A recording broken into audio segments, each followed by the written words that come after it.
I won't put up with an elderly woman depending on me any longer. Just gather your belongings and go. We've been married for a long time, so you should appreciate that. In simpler terms, you're seeking a divorce." Then he departed with a shrill voice instructing me not to request his return, suggesting I should understand. Am I being clear? He insisted that I lack the intelligence to comprehend. Is he planning to divorce me and marry my sister? They exchanged surprised glances. I'm Camilla, living with my husband Owen. I'm in my late 55s and he's 4 years younger. I have a younger sister and both she and my husband went to college together. Thanks to my sister, I got to know my husband, and together, we have 3 children. Now, our kids are grown up, leading their own lives with families of their own. As I reach this stage in life, I find myself pondering the past quite often. A lot has unfolded in my journey so far. Although I cherish my 3 children, I am not content with my husband. He consistently ridicules my level of education, highlighting that I only completed high school due to my current unemployment. This becomes a recurring point of contention with my husband. To be fair, he's accurate. I did indeed finish my education with a high school diploma. In the beginning, I had a desire to go to high school because I genuinely enjoyed learning. Sadly, our financial circumstances were tough during that period. In those times, the internet wasn't as widespread, and the world seemed much smaller. As a result, I heeded my parents' counsel, completed high school, and found employment. Meanwhile, my sister, who is 6 years younger than me, successfully graduated from college. This is because I put in a lot of effort to support her through college. Living with limited resources was challenging, and I didn't want her to go through the same difficulties, so I decided to work even harder.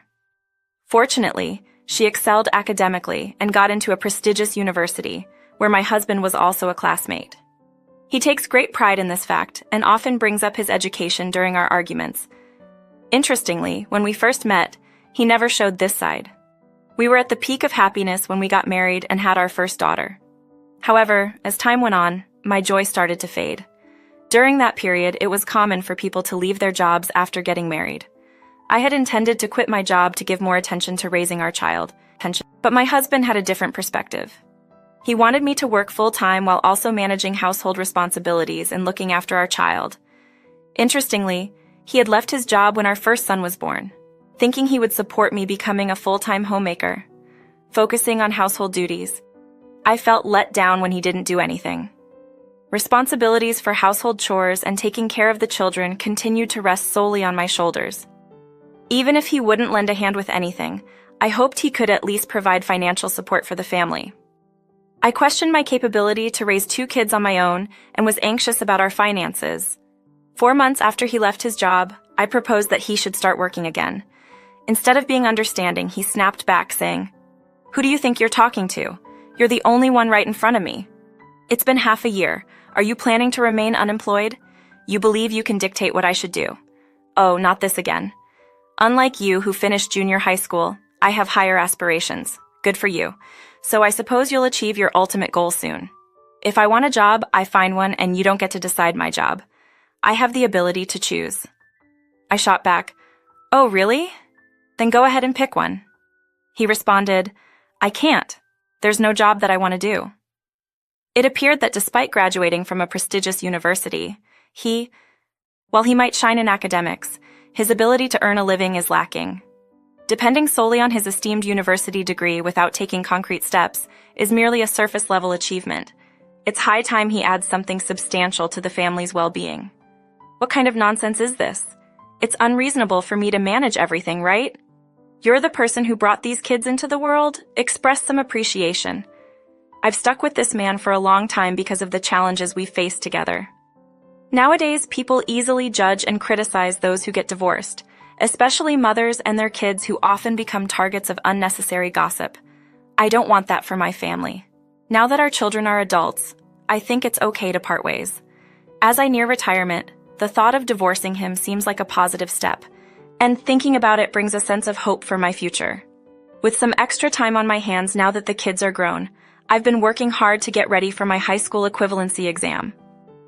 I managed to pass the test, but I haven't told my husband about it because I'm afraid he'll make fun of me. Just the other day, I received a letter of acceptance, and my sister called to check in, asking, "How's everything going?" "I'm currently on my way." "Are you at home now? What's going on?" "Yes, I'm at home. All right, I'm at the station. Please unlock the door in 5 minutes. Oh, she ended the call. 10 minutes later, my sister actually arrived. What's the matter? How's your husband? We got divorced. What? When did this happen? Oh, well, it was about 4 months ago. I had no idea about that. You never told me, so... By the way, is there an extra room in the house? No, there isn't. Yes, there is. The kids are all grown up now. Yes, we still have space for them if they decide to visit. I've kept their rooms untouched, so the guest room is currently unoccupied. Well, that's correct. I'll make use of that room then. All right, I'll officially move in starting today. Hold on for a moment. Is it really that pressing? No, it's not urgent. I've already obtained approval from the teams. Indeed, I suggested she come over if she's facing any issues.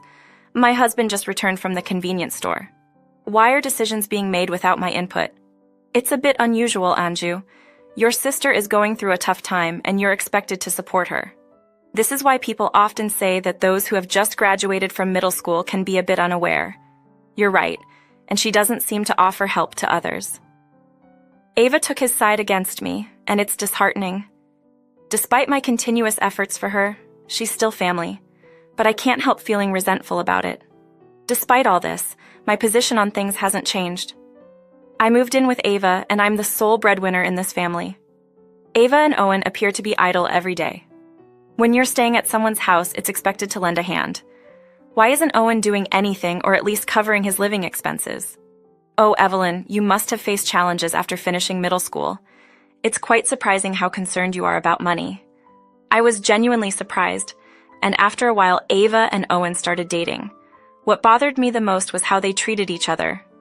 I don't think they realize it, but it seems like they're in a romantic relationship. I see. I need to find out what's really going on here. Considering their lack of common sense, it wouldn't be shocking if it turned out to be an affair. I chose to hire an agency to look into them, and a week later, the findings confirmed my suspicions. They were indeed having an affair. When I disclosed this discovery to my children, they agreed with me that it was time to pursue a divorce. Now, I have no lingering regrets. I decided to bide my time for the right moment to start the divorce proceedings.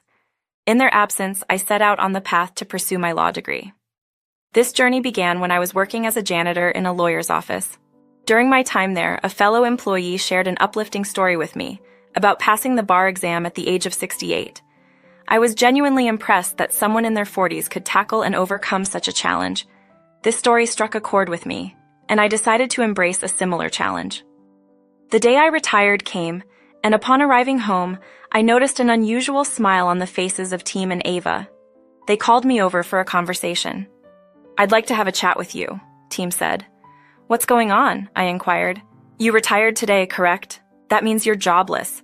How do you plan to support yourself? You don't have a job and only completed middle school. Honestly, I'm fed up. I won't tolerate an elderly woman leeching off me. Just collect your things and go. I've been your spouse for a significant time, so show some gratitude. In simpler terms, you're seeking a divorce," he proclaimed, departing with an elevated tone. "Don't bother asking why. You understand what I mean. Should I spell it out for you? You just don't have the smarts to understand. It's clear as day. Are you plotting to divorce me and tie the knot with Ava?" They exchanged looks of astonishment and erupted into laughter once more. "Well, you caught on. Let's wrap this up swiftly. I don't require you anymore. If you absolutely refuse to go, I might entertain the idea if you lower yourself and kneel down. That won't be needed." I had harbored the wish to conclude my marriage upon retirement, and this circumstance conveniently provided the opportunity. Thus, I declared, I retrieved the divorce papers from my bag. The two of them froze, mouths agape. "Get it done swiftly, I'm out of here." Team inquired, "Why are you the one preparing the divorce papers?" Because I was considering a divorce, I figured this would be the appropriate moment if it was going to happen. I changed my clothes for the last time. "Hurry up, let's go." Isn't it a relief that Evelyn is leaving after all? The team quickly signed the divorce papers, and I readily confirmed my agreement. That's it. I affirmed his entry without any hesitation. I guess he wasn't happy with my attitude. He's still upset. "Well, you only finished middle school. Your life won't be long. You're aware of that." "Oh, I'm not so sure about that. Please, both of you." My words signaled to the kids that it was time to come into the living room. "Take this and make sure he doesn't rip it apart." "Sure, I understand." "You all seem quite unhappy. You're being called the worst dad. Graduating from a top-notch university is a big achievement for you, but it doesn't seem to add much to your life. You seem satisfied with the accolade, even though you've been working your entire life. That's really foolish, don't you think? I remarked. What? The truth is, my daughter beat me to the punch. You're truly an unintelligent, unemployed old fool. Okay, kids, that's painfully true. You guys are so brutally honest. I possessed solid proof of their affair, a clear means to unveil their wrongdoing. With that, I left the house alongside my children once they realized their pockets were empty. They ought to have compensated me with $10 million for the shock they inflicted by being jobless. I suspected they borrowed money from a dubious lender catering to those without jobs and questionable credit. Following this, I initiated divorce proceedings and gained my freedom. Now I can finally concentrate on my studies. I took up a part-time job as a cleaner and devoted myself to diligent study. As a result, I secured admission to the law school of my choice. After an intense 4 years of studying, I successfully finished graduate school and passed the bar exam, turning my dream of becoming a lawyer into reality. To celebrate this milestone, my children, along with their families, threw a little party for me. It was a joyous occasion, symbolizing the culmination of my journey from a challenging divorce to the fulfillment of my career aspirations. Once upon a time, my life was exceptionally wonderful. However, you know the saying about those who are looking for me. True to form, one day, my ex-husband showed up at my new house, crying for help. He expressed his concerns about my sister, Ava, who was currently unemployed, and the dire financial situation they were facing. After 4 years of intense study, I successfully completed graduate school and managed to pass the bar exam. I achieved my dream of becoming a lawyer. To celebrate my accomplishment, my children, along with their families, threw me a little party. It was a joyous occasion marking the culmination of my journey from a challenging divorce to the realization of my career dreams. Once upon a time, my life was incredibly wonderful. However, you know how the saying goes about those two who were searching for me. And sure enough, one day, my ex-husband showed up at my new house, crying for help. He lamented about my sister Ava, who wasn't working at all, and the dire financial situation they were facing. I decided to seek solace with my kids, but they wouldn't see me. The response was, "Of course not, you idiot. What do you mean I say you will be something great? All you had was a college name. You've got nothing to live for. Don't be foolish, you're just trying to get on your good side. You're just a middle school crazy 8, not even close to me." However, I revealed that I had recently passed the bar exam. But I realized that if I let my education slide now, I would fall to the same level as my ex-husband. Irony struck when he, whom I had always made fun of, came asking for money. I couldn't help but find it hilarious. "Why do you live in such a nice place?" he questioned. "It's because of my job. Yes, I work. I used to be a janitor at a law firm." His confusion was palpable. "What do you mean, a janitor?" "Yeah, I'm a private cleaner now. I clean my own desk." His bewilderment grew. "Your desk? What are you talking about?" I decided to let him in, leaving the door chain on as a precaution. I handed him my lawyer badge and he simply froze. "You know, if you don't give up, you can make your life as long as you want. But if you continue to follow me around like this, we'll have to settle things in court." I spoke firmly, slamming the door loud enough to make a statement. From that point forward, my ex-husband never approached me again. Ava tried once, but after I conveyed the same message, she never appeared again, just like him. The two of them, lacking in education and effort, seemed destined to continue their downward spiral. It appeared they were heading down a path of self-destruction, fueled by their lack of determination. In life, anything is possible if you refuse to give up. I've always been someone who believes in hard work, and I've earned the respect of those around me. I'm grateful that my children are fully supportive of me, and I genuinely hope Chen leads a fulfilling life.